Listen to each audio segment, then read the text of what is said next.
O Evangelho segundo Marcos. Chegando um dos escribas, tendo ouvido a discussão entre eles, vendo como Jesus lhes houvera respondido bem, perguntou-lhe: qual é o principal de todos os mandamentos?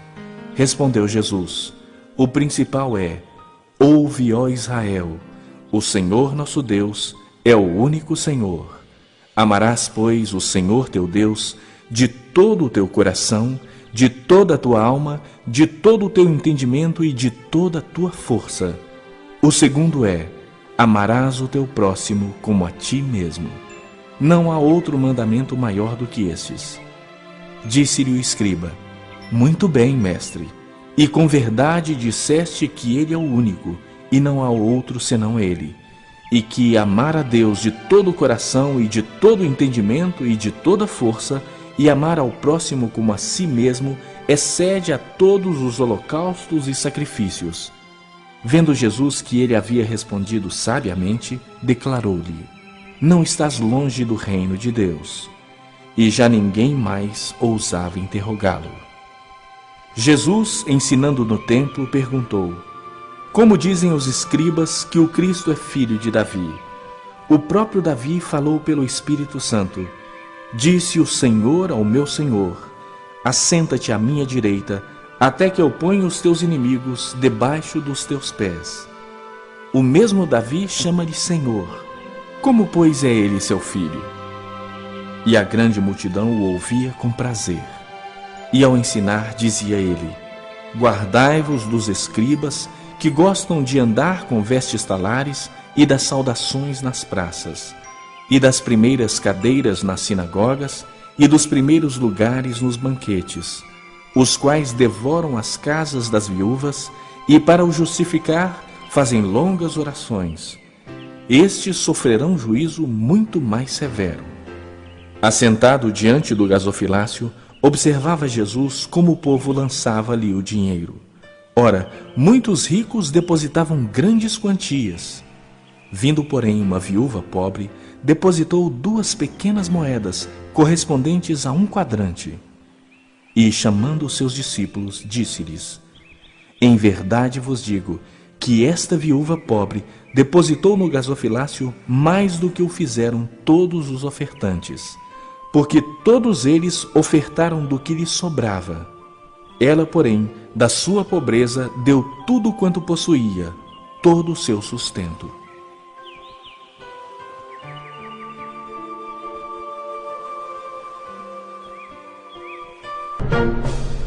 Primeiro livro dos Reis, capítulo 4. Salomão foi rei de todo o povo de Israel. Os seus altos funcionários foram estes: sacerdote Azarias, filho de Zadok; escrivães Eliorefe e Aías, filho de Sisá; conselheiro do rei Josafá, filho de Ailude; comandante do exército Benaías, filho de Joiada; sacerdotes Sadoc e Abiatar; chefe dos administradores dos distritos Azarias, filho de Natã; conselheiro particular do rei, o sacerdote Zabude, filho de Natã; encarregado dos servidores do palácio Aizar; encarregado dos trabalhadores forçados Adonirão, filho de Abda. Salomão nomeou 12 homens como administradores dos distritos de Israel. Eles forneciam alimentos dos seus distritos para o rei e o seu palácio, e cada um deles tinha o dever de fazer isso durante 1 mês do ano. São estes os nomes desses 12 administradores e dos seus distritos: Ben-Ur, a região montanhosa de Efraim; Ben-Dequer, as cidades de Maás, Saalabim, Bet-Semes, Pelon e Bet-Anã; Ben-Ezed, as cidades de Arubote e Socó e todo o território de Éfer; Ben-Abinadab, que era casado com Tafate, filha de Salomão, toda a região de Dor. Baaná, filho de Ailude, as cidades de Taanac, Megido e toda a região que ficava perto de Bet-San, perto da cidade de Sartã, ao sul da cidade de Jezreel, até as cidades de Abel-Meolá e Joquemeão.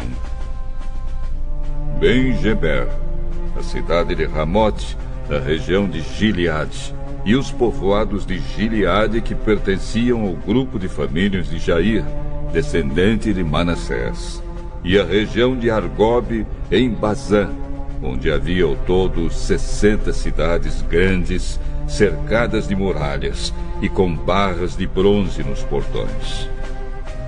Ainadab, filho de Ido, o distrito de Maanaim.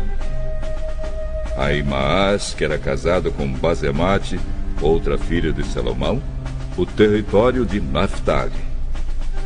Baaná, filho de Uzai, a região de Azer e a cidade de Bealote. Josafá, filho de Parua, o território de Issacar. Simei, filho de Elá, o território de Benjamim.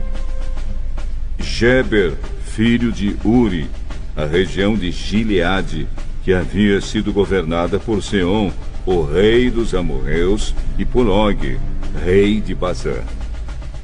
No território de Judá também havia um administrador. O povo de Judá e de Israel era tão numeroso como os grãos de areia da praia do mar. Eles comiam, bebiam e eram muito felizes. Do reino de Salomão faziam parte todas as nações que havia desde o rio Eufrates até a terra dos filisteus e até a fronteira do Egito. Esses reinos pagavam impostos a Salomão e foram dominados por ele durante toda a sua vida. Os mantimentos que Salomão precisava todos os dias eram 3.000 quilos de farinha de trigo e 6.000 quilos de farinha de outros cereais, 10 bois gordos, 20 bois de pasto e 100 carneiros, fora veados, gazelas, corços e aves domésticas. Salomão dominava toda a região a oeste do rio Eufrates, desde Tifsa, no Eufrates, até a cidade de Gaza, no litoral do mar Mediterrâneo. Todos os reis a oeste do Eufrates eram dominados por ele, e ele estava em paz com todos os países vizinhos.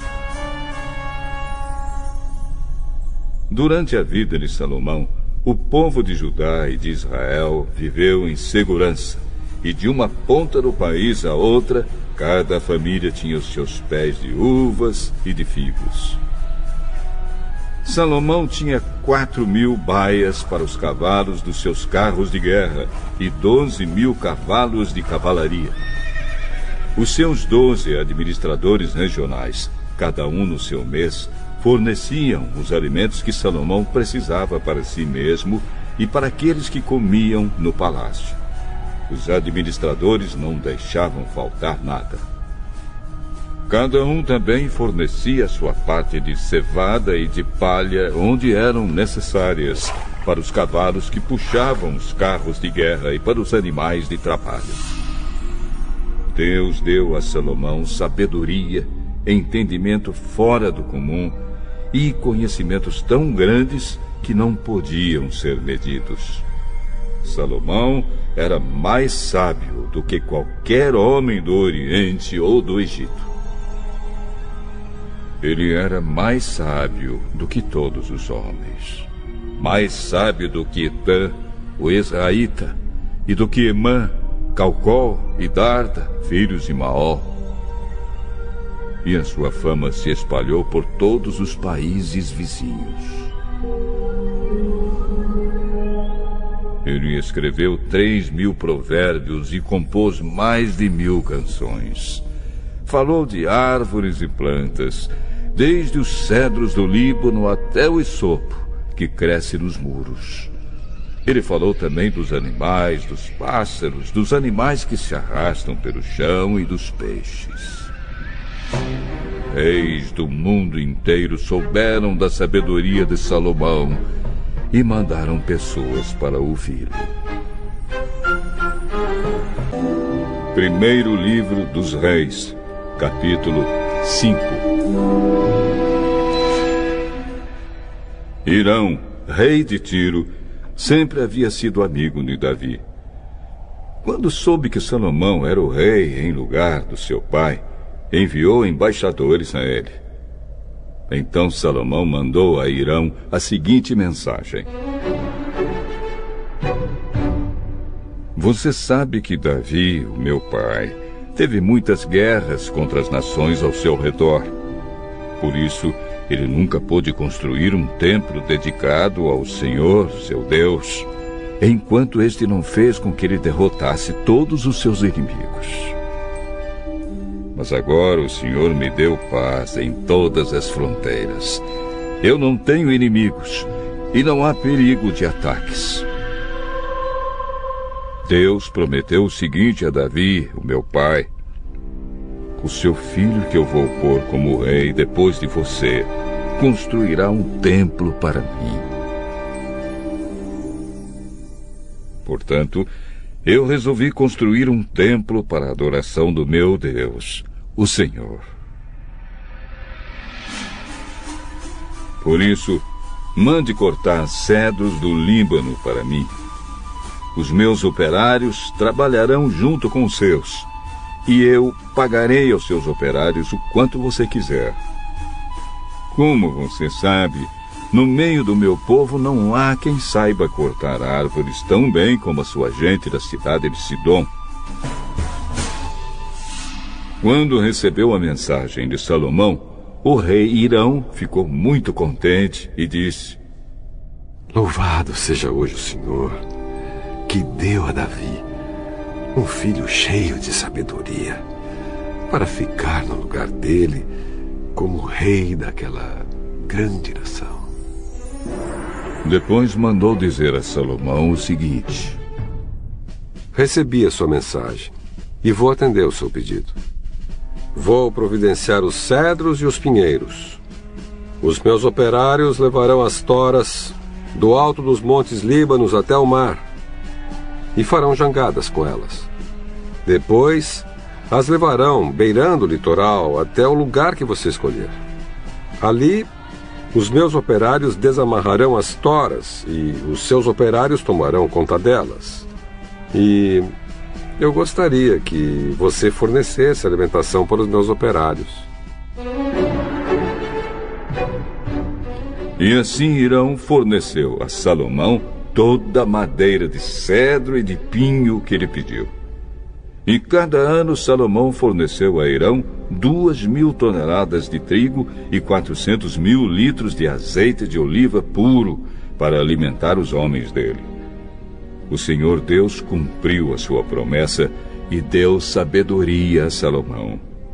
Havia paz entre Hirão e Salomão, e eles fizeram um acordo entre si. O rei Salomão convocou em todo Israel um grupo de 30.000 trabalhadores forçados e pôs Adonirão como chefe deles. Salomão dividiu esses trabalhadores em 3 grupos de 10.000 homens. Cada grupo passava 1 mês no Líbano e 2 meses em casa. Salomão também mandou à região montanhosa 80.000 homens, a fim de cortar pedras, e 70.000 homens para carregá-las. Ele colocou 3.300 chefes para dirigir o trabalho deles. Obedecendo às ordens do rei Salomão, eles cortaram grandes pedras de boa qualidade para os alicerces do templo. Os trabalhadores de Salomão e de Hirão e alguns homens da cidade de Biblos prepararam as pedras e a madeira para a construção do templo. O meu povo é malicioso e com as suas mentiras eles enganam o rei e os governadores. Todos eles são traidores. O ódio queima neles, como fogo no forno, que o padeiro não atiça até que a massa tenha crescido e esteja pronta para assar. No dia da festa do rei, eles deram tanto vinho a ele e aos governadores que eles ficaram bêbados. E o rei fez todo tipo de tolices. O ódio continuou a queimar nos corações deles, enquanto planejavam intrigas contra o rei. A noite toda abafaram seu ódio, mas de manhã ele acendeu como fogo.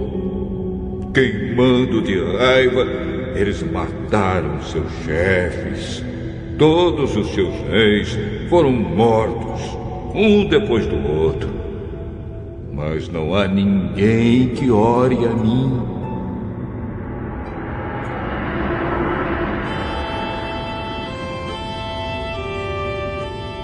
O Senhor diz: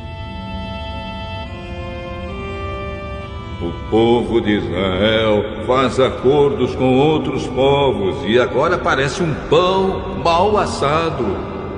O povo não percebe que a nação está perdendo o seu poder por causa desses acordos com estrangeiros. A nação está ficando fraca como um velho de cabelos brancos, mas o povo não percebe isso. O orgulho do povo é testemunha contra si mesmo. Todas essas coisas aconteceram, mas mesmo assim, eles não se voltam para mim, nem procuram a ajuda do Senhor, seu Deus. Israel parece uma pombinha tola. Procura primeiro a ajuda do Egito e depois vai pedir socorro na Assíria. Mas eu os pegarei como quem pega passarinhos com uma rede. Eu os castigarei de acordo com as mensagens que ouviram nas suas reuniões. Eles estão perdidos e serão destruídos, pois fugiram e se revoltaram contra mim. Eu queria salvá-los, mas eles dizem mentiras a meu respeito. As orações que me fazem não são sinceras. Ao fazê-las, eles se jogam no chão, gritando como os pagãos. Quando oram pedindo trigo e vinho, eles se cortam, como os outros povos fazem. Todos se revoltaram contra mim. Fui eu que lhes ensinei e lhes dei forças, mas eles planejam maldades contra mim. Como uma flecha atirada por um arco defeituoso não atinge o alvo, assim também o meu povo se desviou de mim e começou a adorar ídolos. Os seus chefes falam com orgulho e por isso serão mortos à espada. Aí o povo do Egito zombará deles.